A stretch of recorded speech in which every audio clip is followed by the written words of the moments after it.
with the Shell Dweller. He still needs to find an answer here. He's going to be at 2 at 0. You know, if he actually had a Buzzard Ears, it'd be quite relevant here. Blocking the Saprolinks. After all that actually... it's actually pretty relevant. Oh. One card, yeah. Nope. Yep. Thrill of the Hunt. Flashback Thrill of the Hunt. There it is. Well done. 6 damage, and Vilietto evens this match at 1 game apiece. Single planes in his deck just for that purpose. Drew it off the top, and there you go. Didn't even need to search for tomorrows. And I played like a jerk. 1-1. Oops, sorry.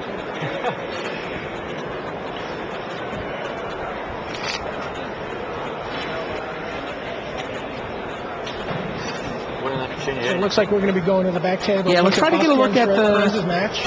Let's try to get a look at Game 3. I think there are a couple of turns into Game 3 there. Try to get John Becker to bring us up to date on what's going on.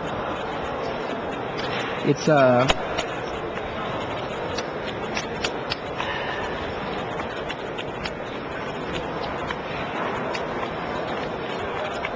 Meanwhile, Edel and Didier Jean were shuffling up for Game 3.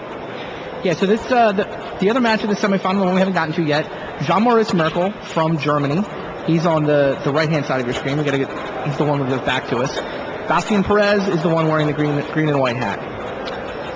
John Becker, what's going on in that match down there? How's Game 3 turning out? Let me get you up to date here. Okay, what happened on this one was Nairn Ephemeron came down on turn 2 for Young, which looked great, but on turn 3, Bastian did as he's been doing all tournament. He cast or resolved a Search for Mara and then a Warrens to get 4 1/1 tokens, and the following turn followed it up with a 3/1 Forest Walker.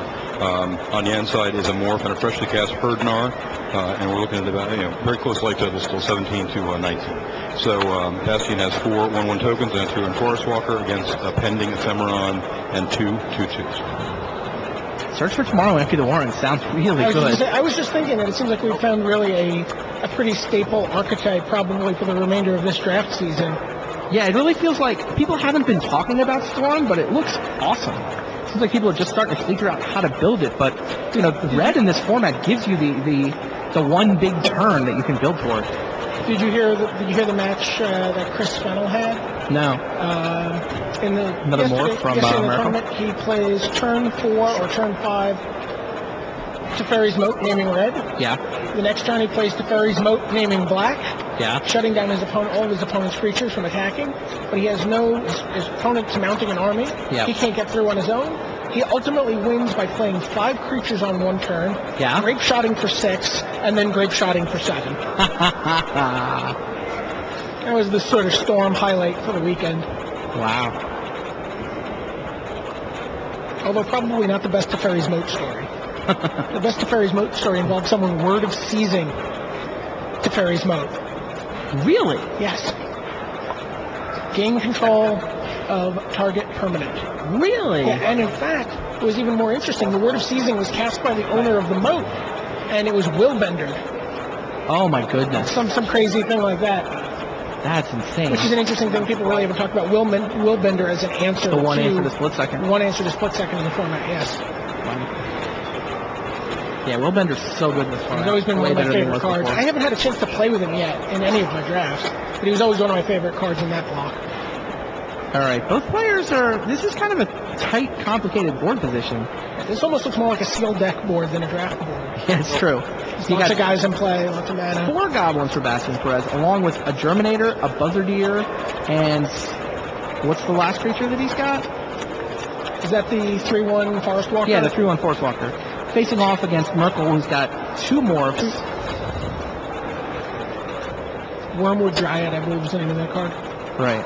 Ephemeron is finally coming to play for Merkel. There's a lot of creatures in play.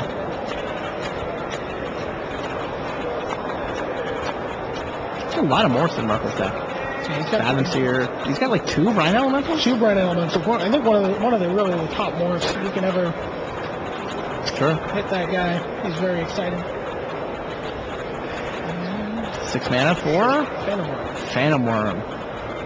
That guy's incredible. I mean, he's sort of just a monster, but just a gigantic monster. He's just like 3 monsters. Right, exactly.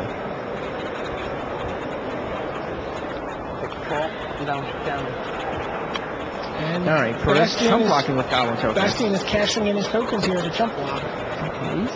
He loses his race.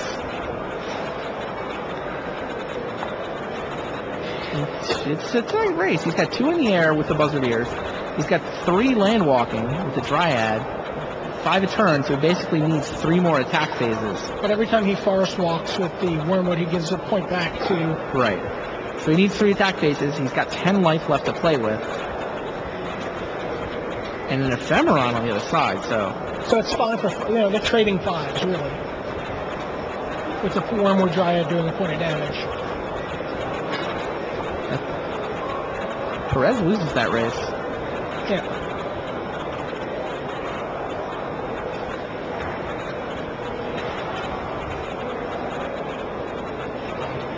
Brian Elemental seems like it would be a big momentum shifter in this game. Sure. I mean, with 2 more Although I don't know chances that he are one actually of them needs the is. momentum to be shifted right now. I mean, he seems to be ahead in my mind. I agree.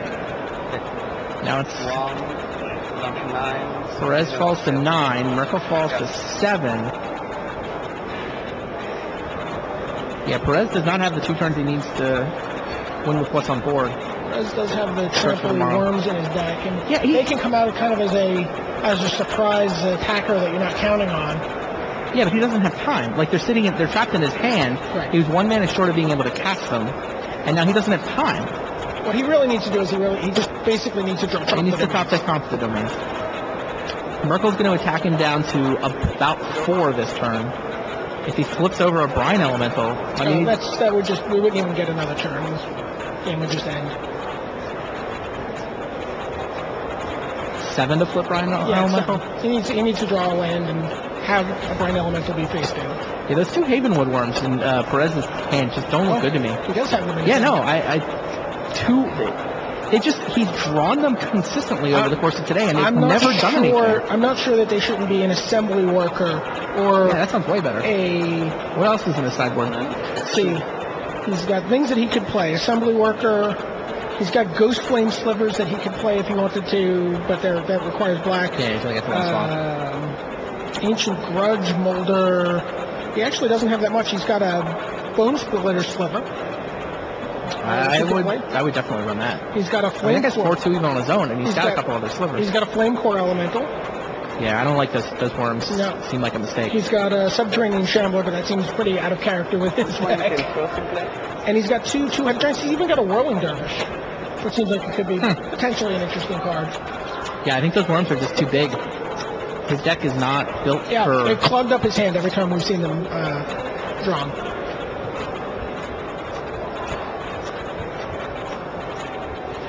So Merkel is thinking about what to do.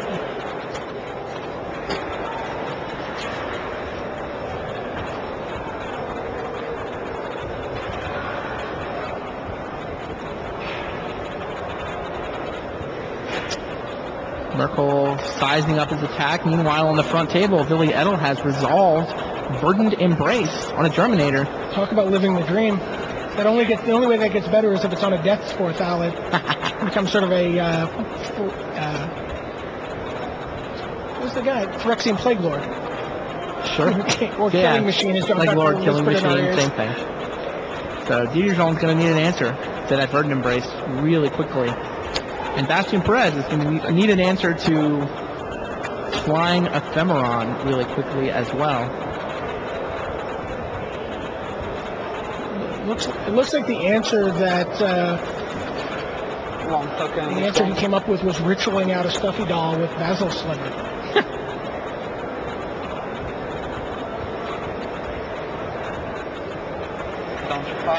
Yeah, Perez is chump blocking. Got no real option. Ephemeron knocks him down to 5. So Chromatic Star. Merkel cycles it.